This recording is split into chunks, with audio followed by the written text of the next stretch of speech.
প্রিয় শিক্ষার্থীবৃন্দ, আমি এস এম আনোয়ার হোসেন, সহকারী অধ্যাপক, দর্শন বিভাগ, সরকারি আবুল কালাম কলেজ, বাবুগঞ্জ, বরিশাল। যুক্তিবিদ্যার অনলাইন ক্লাস থেকে তোমাদের স্বাগতম। যুক্তিবিদ্যার বিগত ক্লাসে আমি তোমাদের আলোচনা করেছি যুক্তিবিদ্যা কাকে বলে, যুক্তিবিদ্যার বিষয়বস্তু, যুক্তিবিদ্যার পরিধি, যুক্তিবিদ্যা বিজ্ঞান না কলা, যুক্তিবিদ্যা আদর্শনিষ্ঠ বিজ্ঞান না উভয়, ইত্যাদি আমি আলোচনা করেছি। আজকে তোমাদের উদ্দেশ্যে আমি যে ক্লাসটি নিব সেটি হচ্ছে যুক্তিবিদ্যা প্রথম পত্র, তৃতীয় অধ্যায়। আমার আলোচ্য বিষয় হচ্ছে যুক্তির উপাদান, তার থেকে পদ ও বাক্য।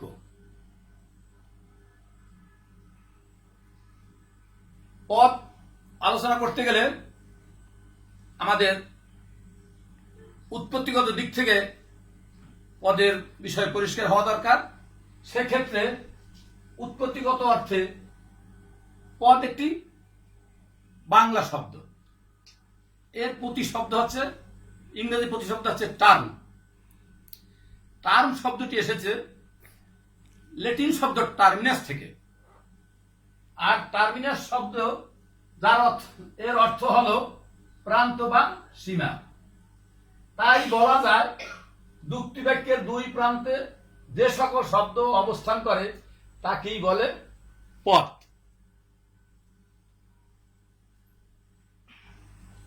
পদের সংজ্ঞা করতে গেলে আমরা আবার দুই ধরনের সংজ্ঞা করতে পারি। তার একটি হচ্ছে ব্যাপক অর্থে, দ্বিতীয়টি হচ্ছে সংকীর্ণ অর্থে। ব্যাপক অর্থে অর্থাৎ যে সকল শব্দ বা শব্দ সমষ্টি যুক্তিবাক্যের উদ্দেশ্য এবং বিধেয় পদে ব্যবহৃত হয় বা হতে পারে বা হওয়ার যোগ্যতা থাকে, তাকে ব্যাপক অর্থে আমরা পদ বলি। যেমন বই, খাতা, কলম, ভালো, মন্দ, সুন্দর ইত্যাদি।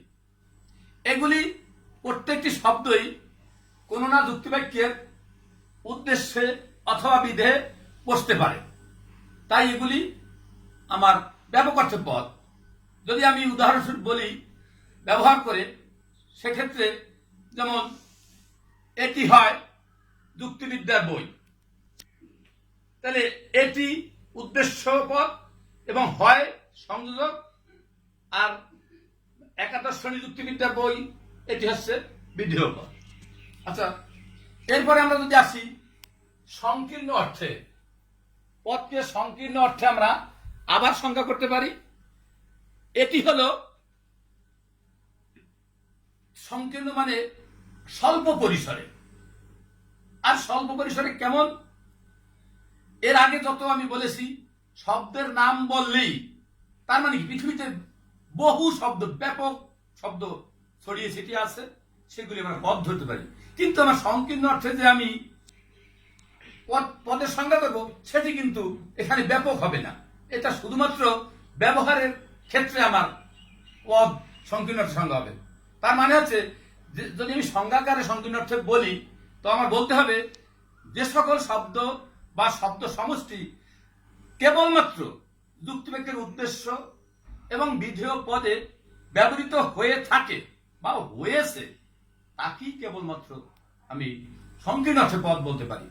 এই ক্ষেত্রে আমি যদি বলি রহিম হয় একটি ভালো ছাত্র, ফুল হয় সুন্দর, সেক্ষেত্রে ফুল হলে উদ্দেশ্য পদ, হয় সংযোজক, আর সুন্দর হয় বিধেয় পদ। এখানে আমার ফুল এবং সুন্দর এই দুটি পদ ছাড়া পৃথিবীতে যত শব্দ আছে ওর একটু আর পদ হবে না। তাহলে আমরা বুঝতে পারলাম যে ব্যাপক অর্থে হচ্ছে যত শব্দ আছে এগুলি প্রত্যেকটি পদ কেন যে কোনো শব্দই যুক্তিবাক্য উদ্দেশ্য বিধেয় ব্যবহৃত হয় বা হতে পারে, কিন্তু শুধুমাত্র যুক্তি বাক্যে যে শব্দটি ব্যবহৃত হয়েছে আমরা তাকেই সংকীর্ণ অর্থে পদ বলবো। তাহলে আমরা পদের সংজ্ঞা পেলাম এবং সংকীর্ণ অর্থে ব্যাপক অর্থে। এবার আসি পদ ও বাক্য। বাক্য যুক্তিবিদ্যায় বাক্যের ইংরেজি প্রতিশব্দ আছে প্রপোজিশন, আর সাধারণ ভাবে আমরা বাক্য বলি যেটা ইংরেজিতে বলে সেন্টেন্স। তো যুক্তি বাক্য আর বাক্যের মধ্যে ফার ব্যবধান আছে, ডিফারেন্স আছে।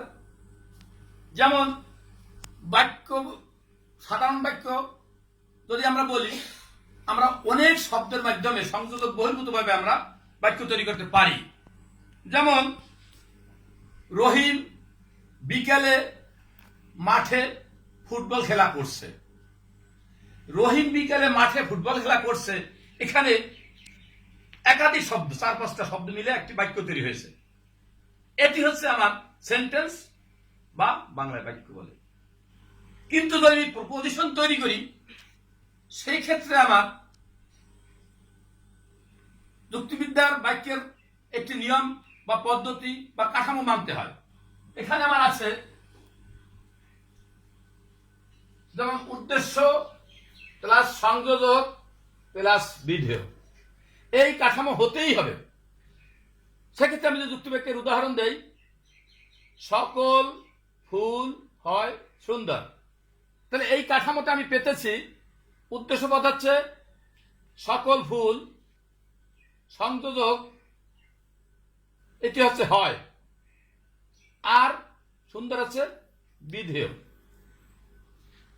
তাহলে আমরা পেলাম কি, যুক্তিবাক্য হতে হলে আমার একটি কাঠামো মানতে হবে।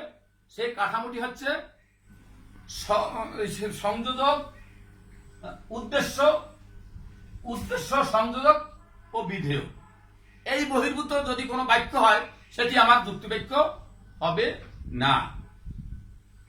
এক্ষেত্রে সকল মানুষ, কোনো মানুষ নয়, নিষ্পাপ, আমি এটি দিয়ে একটি যুক্তিবাক্য তৈরি করতে পারি। এখানেও আমার উদ্দেশ্য, সংযোজক, বিধেয়র মাধ্যমে আমি আমার যুক্তিবাক্য তৈরি করেছি। কোনো মানুষ, এটি একটি নৈর্থক বাক্য, কোনো মানুষ নয়, নিষ্পাপ। সুতরাং আমরা যুক্তিবিদ্যায় বাক্য হতে হলে আমাদের সংযোজক থাকতে হবে এবং নৈর্থক এবং সদার্থক এই দুটি গুণের মাধ্যমেই শুধুমাত্র যুক্তিবাক্য তৈরি করতে হবে। তার বাহিরে আমাদের যুক্তিবাক্য তৈরি করার কোনো ক্ষমতা আমাদের নাই। আচ্ছা, তো আজকের ক্লাসে আমরা পেলাম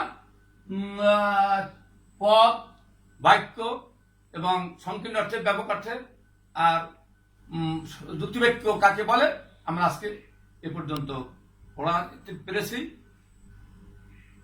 তো আজকে বিশ্বে যেমন বিশ্ব জুড়ে ছড়িয়ে পড়ে কোভিড করোনা, হিলাফেলা করে কেউ অকালে মরো না। আজকে বিশ্বে করোনার প্রাদুর্ভাব মহামারীর আকার। তোমরা এই করোনার প্রাদুর্ভাব হতে বেঁচে থেকে সামাজিক দূরত্ব বজায় রেখে স্বাস্থ্যবিধি মেনে পড়াশোনা করে তোমরা সুন্দর ভালো ফলাফল করবে, এই আশাবাদ ব্যক্ত করে আমি আজকের ক্লাস এখানেই শেষ করছি। আল্লাহ হাফেজ।